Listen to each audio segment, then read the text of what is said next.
Hello everyone. तो आज हमारा टॉपिक है reproduction, how do they reproduce. So पिछले भी टॉपिक में आप लोगों ने देखा था कि वहाँ पे इंट्रोडक्शन पार्ट जो है कि रिप्रोडक्शन का दिया था। तो जो रिप्रोडक्शन है, reproduction is very much important for the survival of the organism on the earth surfaces, और या आप सिंपल वे में बोल सकते हो कि it also important for the life processes on the earth surfaces, is that human beings or planty vegetation or animals, but सबके लिए ही कॉमनली जो है कि रिप्रोडक्शन बहुत इंपॉर्टेंट है। अगर रिप्रोडक्शन नहीं होगा तो जो लाइफ होती है वो कंटिन्यू नहीं हो पाएगी। तो it is very much important and essential features of the planty vegetation or human beings or any other things you also know about the thing. Now the types of the reproduction.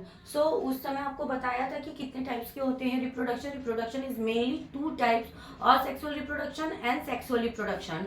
So asexual reproduction, asexual आप इसके नाम में ही जाओ तो इसमें क्या है, asexual means without body और विदाउट गैमेट, विदाउट गैमेट और विदाउट आप बॉडी कर सकते हैं। जैसे कि सेक्सुअल रिप्रोडक्शन है, सेक्सुअल रिप्रोडक्शन जो बेसिकली ह्यूमन बींग्स और कुछ जो एनिमल्स होते हैं उनके में भी होता है। वो जो बेबी को होता है 9 मंथ की प्रेगनेंसी, ह्यूमन बींग्स में तो 9 मंथ की रहती है, पर एनिमल्स में डिफरेंट टाइम टेकिंग होता है। तो ये जो अपने वॉर्म में रखते हैं, अपने बॉडी के अंदर रखते हैं, तो इसको क्या बोलते हैं, सेक्सुअल रिप्रोडक्शन, क्योंकि इसमें जो गैमिट होता है, गैमिट पूरी तरह से इन्वॉल्व होता है। ओके, आप सिंपल वे में, मतलब अगर आपको डिफरेंशिएट करने को बोला जाए तो ये भी 2 मार्क्स के आते हैं, तो आप सिंपल लिख सकते हो कि विदाउट गैमेट और इन्वॉल्व द गैमेट। तो आपका 1 पॉइंट तो आपका यही हो जाएगा। नेक्स्ट है कि आपका जो पहला पॉइंट है एसेक्सुअल रिप्रोडक्शन, पहले मैं इसी को एक्सप्लेन करती हूँ, देन उसके बाद जो है कि सेक्सुअल रिप्रोडक्शन को एक्सप्लेन करूंगी। तो asexual reproduction, the production of new organism from a single parent. इसको ध्यान दीजिएगा आप लोग। The production of new organism from a single parent without the involvement of sex sales. Okay, जो आपको मैं ऊपर बता चुकी हूँ कि इसमें जो गैमेट होता है या जिसको बोल सकते हैं आप सेक्स सेल, वो इन्वॉल्व ही नहीं होता है, इसलिए इसको हम लोग एसेक्सुअल रिप्रोडक्शन कहते हैं। तो इसको सिंपल वे में आप डिफाइन कर सकते हैं कि the production of new organism, the production of new organism from a single parent, from a, यहाँ पे the production of new organism from a single parent without the involvement of sex cells और gamete is called asexual reproduction. Okay, तो basically आपको ये चीज हो गया। इसमें आप जो आपको यहाँ पे पहले भी बोल दिया है कि विदाउट द गैमेट, तो इसमें सेक्स सेल इन्वॉल्व ही नहीं होता है। और अब इसके जो कॉमन एग्जांपल आप उससे बहुत इजीली समझ जाओगे कि एसेक्सुअल रिप्रोडक्शन होता क्या और इसका डेफिनेशन ऐसा क्यों है। तो इसका जो इसकी एग्जाम्पल्स होते हैं, एग्जाम्पल्स भी बहुत इंपॉर्टेंट होते हैं, like the binary fission of amoeba. ये मोस्ट कॉमन एग्जाम्पल है, क्योंकि अमीबा जो है कि आप लोगों ने बहुत जगह देखा होगा, बहुत सारे जो पॉन्ड इकोसिस्टम होते हैं, या कई जगह आपके घर के आसपास भी जो रिवर्स होंगे या पॉन्ड्स होंगे या कोई भी छोटा मोटा तालाब होता है, तो उसमें सॉरी, तो उसमें क्या है कि आपको देखेंगे, आप कुछ दिन देखेंगे कि उसमें थोड़ा बहुत ही जो है कि जैसे एल्गल ब्लूम हो गया, आपको थोड़ा बहुत ही उसमें दिखता है आपको। लेकिन आप जब देखेंगे 2-4 दिन 5 दिन के बाद कि वो पूरे पॉन्ड के कवर को, ऊपर के कवर को, सरफेस को कवर कर लेता है, तो इन लोगों का जो रिप्रोडक्शन रेट होता है वो बहुत ज्यादा हायर होता है। और इसी इकोसिस्टम में जो अमीबा होता है, अमीबा भी फाउंड होता है। तो अमीबा क्या करता है, जो अमीबा का पेरेंट बॉडी होता है वो अपने ही बॉडी को जो है कि 2 भागों में डिवाइड कर लेता है, जिसको डॉटर अमीबी भी बोलते हैं। तो वो इसका मैं फिगर के थ्रू आप लोगों को एक्सप्लेन पूरा करूंगी। तो अभी पहले आप सिंपल जो टाइप्स है उसको देख लीजिए, उसके एग्जांपल देख लीजिए, बाद में मैं एक एक करके इन सबको भी थ्रू फिगर के एक्सप्लेन कर दूंगी, जिससे आपको एकदम ईजी समझ में आ जाए। तो इसका मोस्ट कॉमन एग्जाम्पल है बाइनरी फिजन। बाइनरी आप समझ ही रहे हो कि बाइनरी मतलब जो उसकी बॉडी होती है वो 2 भागों में डिवाइड हो जाती है। नाउ बडिंग इन हाइड्रा, रहा। बर्ड फॉर्मेशन आपने मोस्टली देखा होगा कि बर्ड के थ्रू इसका फॉर्मेशन, एक बर्ड में से ही दूसरा उसमें प्लांट्स निकल जाता है ना। स्पोर फॉर्मेशन भी आप जानते हो कि बहुत ज्यादा कॉमन है। आप लोगों ने कई जगह देखा होगा कि जहाँ पे बड़े बड़े पेड़ होते हैं वहां पे आप देखते हो कि जब बारिश का टाइम आता है या जो रेनी सीजन होता है उसमें जो उनके जो स्पोर्स होते हैं या जो उनके बीज होते हैं वो फट जाते हैं, तो उसमें से कई जगह पेड़ निकल के आते हैं। That is called spore formation, जिसको आप बहुत ज्यादा सिंपल वे में भी, या तो इसको बेबी गलत हो गया। तो आज हमारा टॉपिक है reproduction, how do they reproduce. So पिछले भी टॉपिक में आप लोगों ने देखा था कि वहाँ पे इंट्रोडक्शन पार्ट जो है कि रिप्रोडक्शन का दिया था। तो जो रिप्रोडक्शन है, reproduction is very much important for the survival of the organism on the earth surfaces, और या आप सिंपल वे में बोल सकते हो कि it also important for the life processes on the earth surfaces, is that human beings or planty vegetation or animals, but सबके लिए ही कॉमनली जो है कि रिप्रोडक्शन बहुत इंपॉर्टेंट है। अगर रिप्रोडक्शन नहीं होगा तो जो लाइफ होती है वो कंटिन्यू नहीं हो पाएगी। तो it is very much important and essential features of the planty vegetation or human beings or any other things you also know about the thing. Now the types of the reproduction. So उस समय आपको बताया था कि कितने types के होते हैं reproduction. Reproduction is mainly two types, asexual reproduction and sexual reproduction. So asexual reproduction, asexual आप इसके नाम में ही जाओ तो इसमें क्या है, एसेक्सुअल मीन्स विदाउट बॉडी और विदाउट गैमेट, विदाउट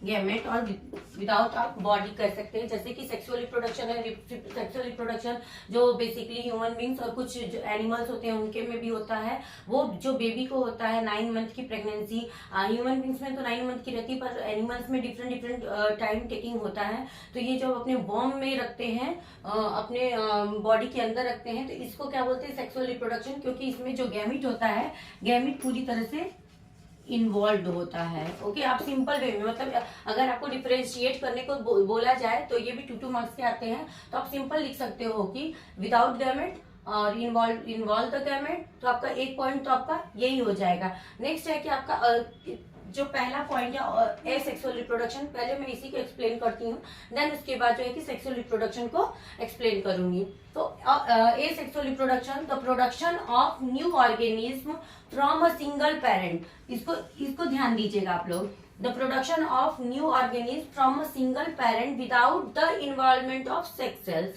ओके, जो आपको मैं ऊपर बता चुकी हूँ कि इसमें जो गैमेट होता है या जिसको बोल सकते हैं आप सेक्स सेल, वो इन्वॉल्व ही नहीं होता है, इसलिए इसको हम लोग एसेक्सुअल रिप्रोडक्शन कहते हैं। तो इसको सिंपल वे में आप डिफाइन कर सकते हैं कि the production of new organism, the production of new organism from a single parent, from a, यहाँ पे the production of new organism from a single parent, without the involvement of sex cells or gamete is called asexual reproduction. Okay, तो basically आपको ये चीज हो गया। इसमें आप जो आपको यहाँ पे पहले भी बोल दिया है कि विदाउट द गैमेट, तो इसमें सेक्स सेल इन्वॉल्व ही नहीं होता है। और अब इसके जो कॉमन एग्जांपल आप उससे बहुत इजीली समझ जाओगे कि एसेक्सुअल रिप्रोडक्शन होता क्या और इसका डेफिनेशन ऐसा क्यों है। तो इसका जो इसकी एग्जांपल्स होते हैं, एग्जांपल्स भी बहुत इंपॉर्टेंट होते हैं, like the binary fission of amoeba. ये मोस्ट कॉमन एग्जांपल है, क्योंकि अमीबा जो है कि आप लोगों ने बहुत जगह देखा होगा, बहुत सारे जो पॉन्ड इकोसिस्टम होते हैं, या कई जगह आपके घर के आसपास भी जो रिवर्स होंगे या पॉन्ड्स होंगे या कोई भी छोटा मोटा तालाब होता है, तो उसमें सॉरी, तो उसमें क्या है कि आपको देखेंगे, आप कुछ दिन देखेंगे कि उसमें थोड़ा बहुत ही जो है कि जैसे एल्गल ब्लूम हो गया, आपको थोड़ा बहुत ही उसमें दिखता है आपको। लेकिन आप जब देखेंगे 2, 4 दिन, 5 दिन के बाद कि वो पूरे पॉन्ड के कवर को, ऊपर के कवर को, सरफेस को कवर कर लेता है। तो इन लोगों का जो रिप्रोडक्शन रेट होता है वो बहुत ज्यादा हायर होता है। और इसी इकोसिस्टम में जो अमीबा होता है, अमीबा भी फाउंड होता है। तो अमीबा क्या करता है, जो अमीबा का पेरेंट बॉडी होता है वो अपने ही ही बॉडी को जो है कि 2 भागों में डिवाइड कर लेता है, जिसको डॉटर अमीबी भी बोलते हैं। तो वो इसका मैं फिगर के थ्रू आप लोगों को एक्सप्लेन पूरा करूंगी। तो आप भी पहले आप सिंपल जो टाइप्स है उसको देख लीजिए, उसकी एग्जांपल देख लीजिए, बाद में मैं एक एक करके इन सबको भी थ्रू फिगर के एक्सप्लेन कर दूंगी, जिससे आपको एकदम इजी समझ में आ जाए। तो इसका मोस्ट कॉमन एग्जांपल है बाइनरी फिजन। बाइनरी आप समझ ही रहे हो कि बाइनरी मतलब जो उसकी बॉडी होती है वो 2 भागों में डिवाइड हो जाती है। Now budding in hydra but आप सब लोग एसेक्सुअल रिप्रोडक्शन के बारे में पढ़ चुके हो और उसके एग्जांपल्स को भी अच्छे से एक्सप्लेन किया है आपको। Now next one is the sexual reproduction. So sexual reproduction जो नाम है उसी के नाम से आप समझ सकते हो। The cells involved in the sexual reproduction are called gamete. जो सेक्सुअल रिप्रोडक्शन में जो सेल्स इन्वॉल्व होते हैं उनको क्या बोलते हैं? गैमेट, जिसको आपको मैंने बताया भी था, या आप इसको जर्म सेल्स भी बोल सकते हो। सो सिंपल वे में आप समझो कि क्या होता है sexual reproduction. The fusion of male gamete and female gamete is called sexual reproduction, या आप उस प्रोसेस को बोल सकते हो फर्टिलाइजेशन भी बोल सकते हो। विदाउट फर्टिलाइजेशन जो सेक्सुअल रिप्रोडक्शन है वो पॉसिबल ही नहीं होगा। सो जो सेक्सुअल रिप्रोडक्शन होता है वो डिफरेंट एग्जांपल्स कैरीड करता है, जैसे कि आपका ह्यूमन बींग्स में, और इसमें टाइम टेकिंग जो होता है वो डिफरेंट हो जाता है।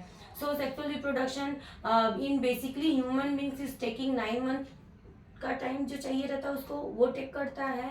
तो जो रिप्रोडक्शन रेट होता है ह्यूमन बींग्स में वो बहुत पुअर होता है, क्योंकि वो 9 मंथ की जो प्रेगनेंसी के टाइम में जो है कि या तो ट्विंस होंगे या तो एक चाइल्ड होगा, लेकिन उससे ज़्यादा चाइल्ड नहीं हो सकते हैं। बट आप देखो कि बहुत सारे जो प्लांट्स होते हैं उसमें भी सेक्सुअल रिप्रोडक्शन इन्वॉल्व होता है, तो वो एक ही समय पे अपने ढेर सारे ऑफ स्प्रिंग को रिप्रोड्यूस करते हैं। तो आप लोग जानते हैं कि जो प्लांट की वेजिटेशन होते हैं उनके जो बेबीज होते हैं उनको हम ऑफ स्प्रिंग्स बोलते हैं। So the planty vegetation is also with the help of sexual reproduction, it also reproduces many babies और you also called many offsprings. But जो ह्यूमन बींग्स होता है वो सिर्फ एक ही बेबीज कर सकता है। एनिमल्स में भी आप देखोगे तो थोड़ा डिफरेंट हो जाता है कि वो एक ही टाइम पे सेम प्रोसेस फॉलो करके उनके भी ढेर सारे बच्चे हो जाते हैं। ये तो उनके भी जो उनकी रिप्रोडक्शन रेट होती है काफ़ी अच्छी होती है, बट जो ह्यूमन बींग्स की रिप्रोडक्शन रेट होती है वो काफ़ी खराब होती है, पुअर भी बोल सकते हो आप। सो आपको ये पूरा क्लियर हुआ सेक्सुअल रिप्रोडक्शन और एसेक्सुअल रिप्रोडक्शन। अब जो एसेक्सुअल रिप्रोडक्शन है और सेक्सुअल रिप्रोडक्शन है, इसकी जो प्रोसेसेस होती हैं जो डिफरेंट काइंड होते हैं, जैसे एग्जांपल्स हो गया आपका बाइनरी फिजन्स हो गया, या स्पोर फॉर्मेशन हो गया, या सेक्सुअल रिप्रोडक्शन में भी जो फ्लावरिंग प्लांट्स होते हैं उनमें क्या होता है, कैसे प्रोसेसिंग होती है, इसको आपको नेक्स्ट टॉपिक में नेक्स्ट जो क्लासेस चलेंगे उसमें पढ़ाऊंगी।